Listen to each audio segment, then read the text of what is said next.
인생을 보면 어떤 전환점이 있습니다. 내 인생의 전환점은 언제였을까? 고등학교 2학년 때 내가 사는 시골 마을에 선교단체가 왔습니다. 복음을 전하고요. 마을에 교회가 생겼는데 그때 저는 예수님을 영접했고 일기에 내 인생의 전환점이 될 것 같다 기록을 했던 기억이 납니다. 그 여름방학 때 예수님을 영접하고 나는 신학을 하고 지금 목회자가 되었습니다. 사람마다 다양한 전환점이 있더라고요. 중학교 3학년 때는 내 학문의 전환점이었다 이런 생각을 합니다. 처음으로 봤던 올말고사 영어 점수가 34점이었습니다. 영어 선생님이 이렇게 말합니다. 이게 여러분의 출발점이다. 여기서 성적이 떨어지면 1점에 매 한 대씩 맞는다. 매일 영어 쪽지 시험을 봤고요. 틀리면 매를 좀 독하게 맞았습니다. 그때가 참 힘들었는데 올말고사 시험을 보면 매월 영어 성적이 10점씩 올랐습니다. 그때 한 학생은 영어 시간 매맞으니까 학교에 오기 싫다. 그 쪽지를 교정실에 던지기도 했습니다. 지금 생각하면 영어는 참 힘든 시간이었는데 3학년 마지막 학기말 시험에서 영어 점수가 80점대로 올랐습니다. 그때는 굉장히 무서운 선생님이었는데 지금은 가장 고마운 감사한 선생님입니다. 또 나의 신앙의 전환점이 생각나는데요. 예수를 영접하고 청년 시절에 주일학교 교사를 했습니다. 교사를 하면서 부담이 찾아왔던 때가 있습니다. 그때 예배는 율동을 많이 했는데요. 저는 몸치이고 율동을 하다가 틀리면 내성적인 성격은 그것을 여유롭게 받아들이지 못했습니다. 마음은 움츠려들고 난 교사에 어울리지 않나 보다. 그래서 전도사님에게 저는 교사 못하겠어요. 말을 했던 적이 있습니다. 전도사님은 별 말씀 안 하시고 그럼 기도해봐 이런 말씀만 하셨습니다. 일주일 새벽 작정 기도를 하고요. 그 기도 응답으로 내 마음은 부담에서 도전으로 이렇게 바뀌었습니다. 율동을 접할 때마다 부담이었는데 도전 마음으로 바꾸니까 율동을 참 열심히 배웠습니다. 그리고 율동은 어느덧 나에게 달란트가 되어 있었습니다. 내성적인 성격엔 움츠린 마음에 내 안에 많은 달란트가 있구나. 내 신앙의 전환점이었다. 지금 이런 생각을 합니다. 영국의 역사가 토마스 칼라일은 길을 가다가 돌이 나타나면 약자는 그것을 걸림돌이라고 하고 강자는 그것을 디딤돌이라고 말한다. 이렇게 말을 합니다. 생각을 해보면 인생에는 디딤돌과 걸림돌이 있는데 좀 더 생각을 해보면 그건 환경에 있는 게 아니라 우리 마음 속에 있습니다. 상황을 어떻게 생각하느냐에 따라 그 상황은 우리 인생의 디딤돌이 될 수도 있고 걸림돌이 될 수도 있습니다. 제가 새벽에 창세기를 보고 있는데요. 지난주는 요셉의 이야기를 계속 보았습니다. 저의 마음을 참 불편하게 한 본문이 있습니다. 요셉은 야곱의 사랑받는 자녀로 살았는데 꿈을 꾸고 그때부터 고난이 시작됩니다. 노예로 팔려가고 억울하게 누명을 쓰고 감옥에 갇힙니다. 그때 하나님께서는 요셉을 범사에 형통하게 하셨더라. 저는 이 본문이 처음에는 조금 불편했습니다. 꿈을 꾸고 노예로 팔리고 억울하게 누명을 썼는데, 그래서 감옥에 있는데 하나님은 이 상황을 형통하게 하셨더라, 이렇게 말씀하시는가? 하나님은 참 이해하기 어려운 분이다. 그런데 제가 여기서 발견한 게 있습니다. 하나님은 요셉을 감옥에서 형통하게 하셨다, 이런 의미가 아니라 감옥에 있어도 형통하게 하셨다, 이런 의미입니다. 우리가 어떤 환경에 있어도 하나님은 우리를 형통하게 하신다. 그럼 반대로 내가 원하는 좋은 곳에 있어도 그곳이 하나님이 보실 때는 그게 형통이 아닐 수도 있다. 그러면 하나님은 왜 요셉을 형통하게 하셨다고 말씀하실까요? 요셉이 간 감옥에는 많은 사람들이 있습니다. 하나님이 요셉에게 행하신 일이 있습니다. 하나님이 요셉과 함께 하시고 그에게 인자를 더하사 간수장에게 은혜를 받게 하심에, 하나님이 감옥에서도 간수장에게 은혜를 입게 하셨다는 겁니다. 왜 그가 은혜를 입게 되는가? 간수장이 감옥에서 수많은 사람을 봅니다. 어느 날 요셉이 들어왔는데 그를 보니까 특별함이 있습니다. 요셉은 하나님과 동행하는 삶을 살아갑니다. 같은 상황 속에서도 다른 사람과 다르게 보이는 겁니다. 이때 하나님은 요셉에게 간수장에게 은혜를 입게 하시고요, 간수장은 요셉에게 그 감옥의 여러 가지 일을 보게 합니다. 하나님의 은혜가 함께하는 곳이 형통한 장소가 됩니다. 우리는 감옥이라는 장소를 보는데 그 감옥이라는 장소 속에서 무엇을 품고 살아가는가? 은혜를 품고 살아가면 그곳에서 하나님은 형통하게 하신다는 말씀입니다. 요셉이 감옥에 있을 때 술 맡은 간원, 떡 맡은 관원을 만나는데요, 요셉은 그들의 꿈을 해석해 주고 그대로 이루어집니다. 이때 술 맡은 관원장이 이런 약속을 합니다. 하나님이 너와 함께 하시고 너에게 특별한 능력이 있으니까 내가 너의 억울함을 나가서 풀어줄게. 너를 감옥에서 꺼내줄게. 그런데 요셉을 잊고 살아갑니다. 어려울 때 사람에게 잊혀지는 경험은 참 힘든 시간일 수 있습니다. 2년 후에 어느 날 애굽 왕 바로가 꿈을 꿉니다.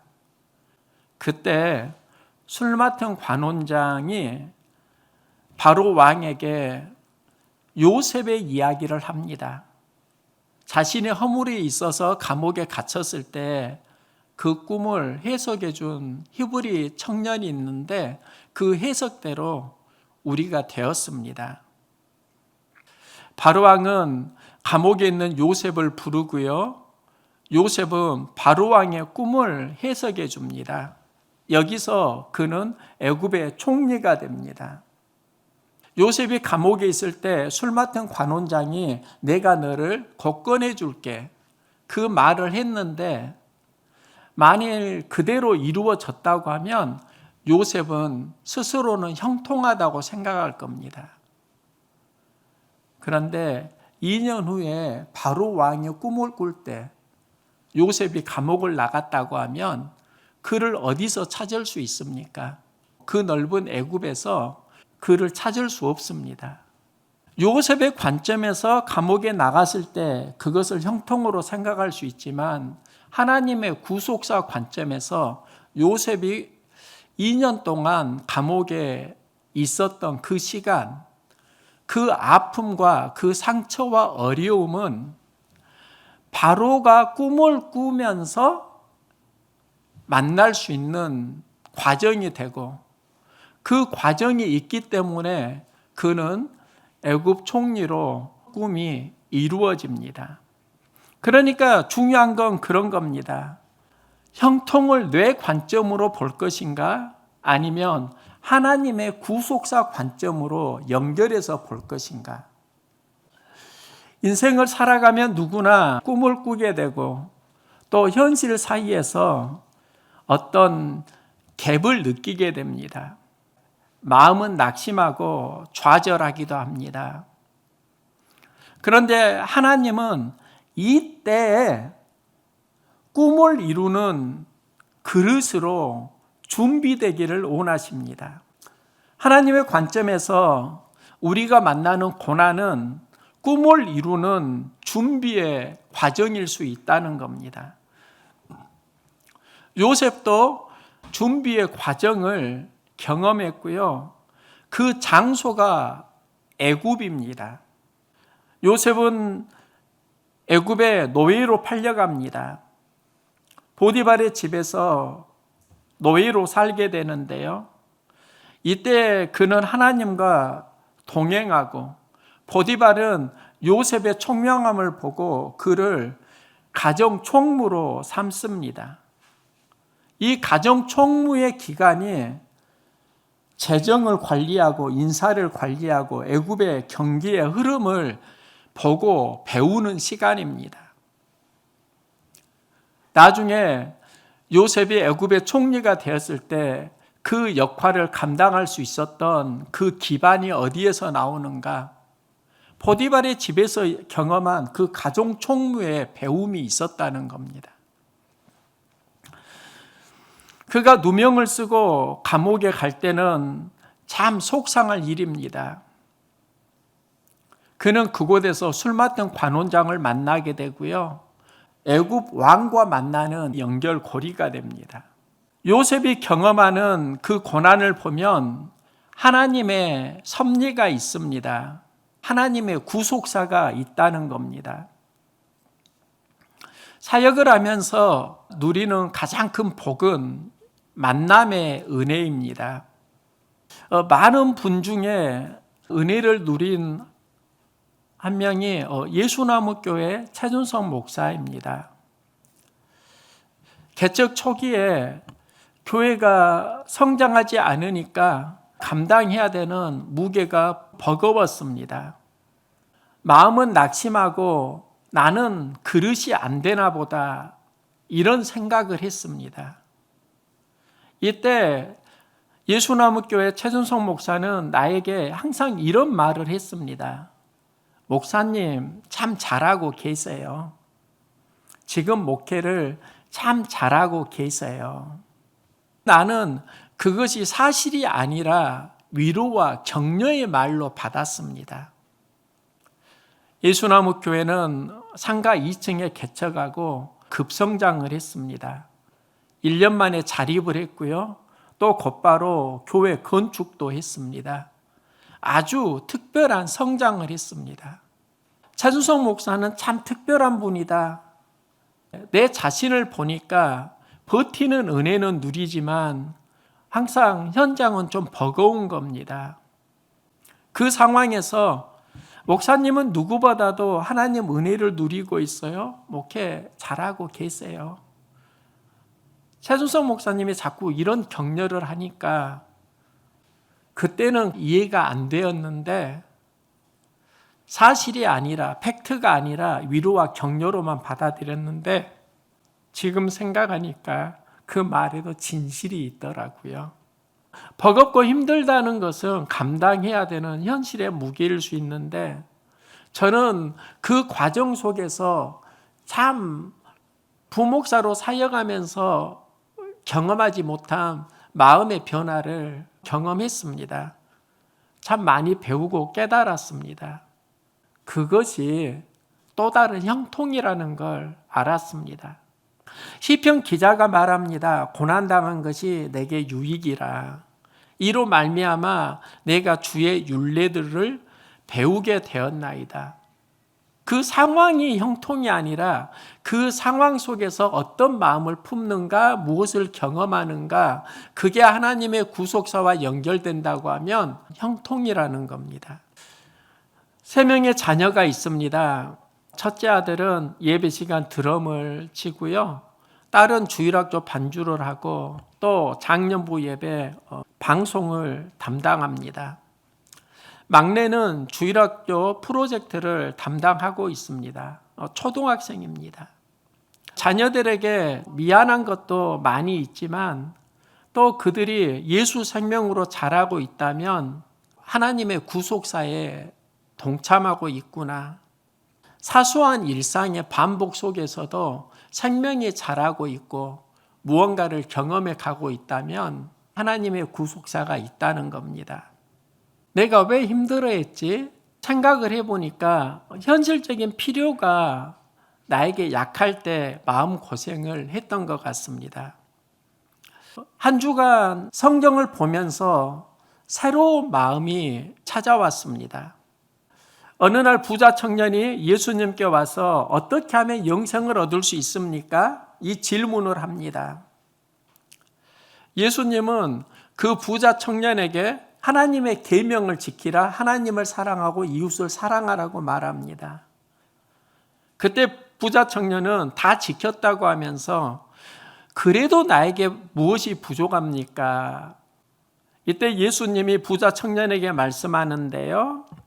내 소유를 팔고 가난한 자들에게 나누어 주고 그 후에 나를 따르라. 부자 청년은 재물이 많아서 근심하면서 떠납니다. 이때 예수님이 사람들에게 말합니다. 부자는 천국에 들어가기가 어려우니라. 낙타가 바늘기로 들어가는 것이 부자가 하나님 나라에 들어가는 것보다 쉬우니라. 부자가 참 천국에 들어가기가 어렵다고 말씀합니다. 그런데 이 말씀을 어떻게 이해를 해야 하는가? 그 부자 청년이 가진 건 많이 있지만 하나님의 구속사와 연결되지 않으니까 예수님이 안타까워하면서 하시는 말씀입니다. 우리는 부자 되기를 원합니다. 중요한 것은 우리의 삶이 하나님의 구속사와 연결되는 겁니다. 한 부자가 소출이 많이 있으니까 창고를 짓고 곡식을 쌓아둡니다. 평안히 쉬고 마시고 즐거워하자. 예수님은 그 부자를 어리석다고 하시는데요. 오늘 밤에 내 영혼을 도로 찾으면 그것이 무슨 소용이 있느냐 하십니다. 그런데 그 부자가 평안히 쉬고 마시고 즐거워하자. 오늘날 모든 사람이 품고 살아가는 그 마음 아닙니까? 그런데 그 마음이 하나님의 구속사와 연결되지 않으니까 어리석다고 하시는 겁니다. 주인에게 빚진 돈을 탕감받은 종이 있습니다. 자신이 감당할 수 없는 큰 빚을 탕감받습니다. 어느 날 그도 종에게 돈을 빌려줍니다. 그가 갚지 않으니까 그를 옥에 가둡니다. 이때 빚을 탕감해 준 임금이 그 사람의 소식을 듣고 매우 노합니다. 그를 감옥에 가두고 빚을 갚으라고 합니다. 여기서 전하는 메시지가 있습니다. 돈의 문제가 아니라 받은 은혜는 하나님의 구속사와 연결되어야 한다는 겁니다.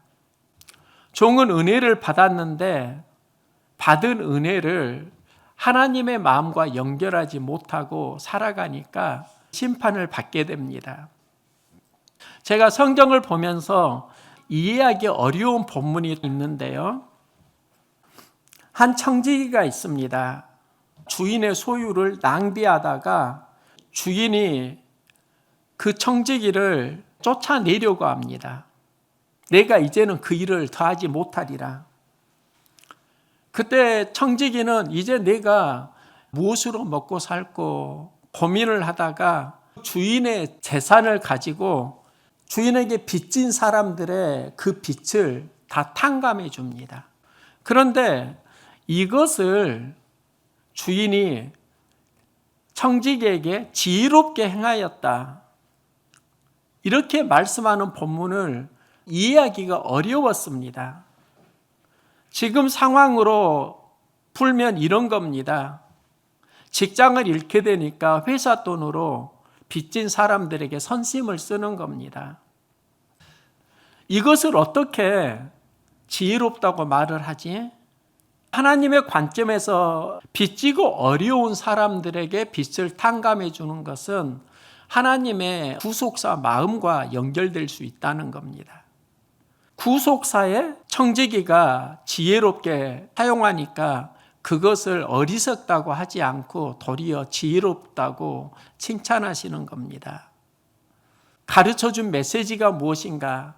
내가 무엇을 하든지, 내가 어디에 있든지, 내가 무엇을 가졌든지 그 모든 것은 하나님의 구속사와 연결되는 삶을 살 때 형통하다고 하십니다. 니콜라스 윈턴의 이야기인데요. 그 당시 나치가 유대인을 말살하려고 할 때 유대인을 살리기 위해서 유대인 아이들을 입양하는 수많은 사람들이 있었습니다. 윈턴은 자신의 재산을 털어서 나치 장교에게 뇌물을 주고요, 수용소에 갇혀 있는 유대인 아이들을 기차를 태워서 영국으로 입양을 보냈습니다. 그가 돈으로 사서 입양 보낸 아이가 669명입니다. 또 그 일을 하기 위해서 250여 명 이상의 아이들을 나치 장교에게 돈을 주고 기차에 태웁니다. 이때 세계 2차 대전이 일어나고요, 아이들은 모두 행방불명이 됩니다. 나중에 그 기차에 탔던 아이들의 생사를 알아보니까 250명 이상 중에 2명만이 살아남았다고 합니다. 윈턴은 아이들을 구하지 못했다는 그 죄책감에 시달리면서 삶을 살아가게 되는데요. 그가 노년이 되었을 때 윈턴의 아내가 다락방에서 아이들 명단이 적혀 있는 종이를 발견합니다. 윈턴이 나치 장교에게 뇌물을 주고 인계받은 사람의 이름들이었습니다. 아내는 그 명단을 영국 BBC 방송국에 보내게 되고요, That's Life, 그것이 인생이다, 이 프로그램을 만들어서 방영을 합니다. 윈턴은 스튜디오 방청객으로 초대를 받고요, 사회자가 이름을 불러줍니다. 그러면서 윈턴이 구한 아이들의 명단이라고 소개합니다. 그리고 방청객에게 말합니다. 혹시 스튜디오 안에 여기에 적힌 분이 있다면 자리에서 일어나 주세요. 그때 윈턴 씨 주변에 방청객으로 있던 30여 명이 일어납니다. 윈턴이 나치로부터 생명을 구하기 위해서 669명을 살렸는데 그들 중에 30여 명이었습니다. 그들은 어른이 되었고요, 그들과 연계된 가족을 보니까 6천여 명이 되었습니다. 니콜라스 윈턴은 이 일로 1983년 대영 제국 훈장 5등급을 수운하고 2003년에는 기사 자귀를 받습니다. 2014년에 체코에서 최고 권위의 백사장 훈장을 주고요, 그의 생애는 영화로도 만들어집니다. 윈턴이 위대한 이유가 있습니다. 생명을 살리는 하나님의 구속사에 쓰임을 받았다는 겁니다. 요셉은 왜 형통한 삶을 살았는가? 억울하고 아픈 상처의 일들이 많은데 하나님은 왜 그를 형통하다고 하시는가? 구속사의 삶을 살았기 때문입니다. 바로가 꿈꾼대로 7년 풍년이 지나고 7년 가뭄이 시작될 때 요셉의 형제들이 곡식을 구하러 애굽에 옵니다. 요셉은 그 형제들에게 이렇게 말합니다. 당신들은 나를 이곳에 팔았다고 해서 근심하지 마소서. 하나님이 생명을 구원하시려고 나를 당신들보다 먼저 보내셨나이다. 하나님의 구속사로 이해하고 있습니다. 우리가 요셉의 경험을 했다면 어떨까요? 형제들이 상처와 아픔을 주었다고 하면 우리는 무슨 마음을 품고 살아갈까요?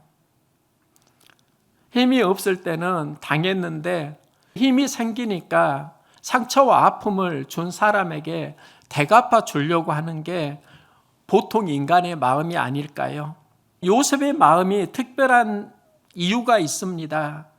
그는 형제들의 가족까지 돌봐줍니다.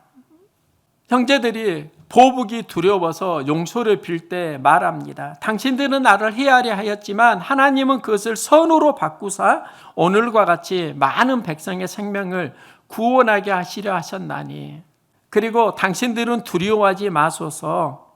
내가 당신들과 당신들의 자녀를 기르리이다. 자신이 가진 힘으로 생명을 돌보겠다고 선언합니다. 이게 요셉의 형통입니다. 하나님의 구속사입니다. 힘들면 우리는 고난이라고 말하지 형통이라고 이해하지 않습니다. 하나님은 그 고난이 구속사와 연결되면 너는 형통하다고 하십니다. 나는 교회 목회자이고 한 아내의 남편이고 세 아이의 아빠입니다. 내 인생을 형통은 아닌 것 같다, 이런 생각을 솔직히 했습니다. 목회자로 그리고 남편으로 세 자녀의 아빠로 산다는 것이 그렇게 수월하지는 않다, 이걸 경험을 했습니다. 그런데요, 하나님의 구속사로 연결을 해서 보니까 지나온 세월이 다 형통이더라고요. 갈등과 아픔, 고통 없었다가 아닙니다. 그 모든 것을 통해서 하나님께서는 인도해 주셨고 삶을 보호해 주셨다는 겁니다. 요셉은 감옥 생활에서도 하나님의 형통을 경험하고 하나님 구속사의 삶을 살아가는데요. 우리가 그리스도인입니다. 예수님은 영혼을 살리는 꿈을 꾸셨고 십자가에서도 다 이루었다. 십자가에서도 예수님은 형통을 말했습니다. 이제 우리의 삶이 하나님의 구속사에 연결되는 생각, 감정, 지각력이 되기를 소망합니다.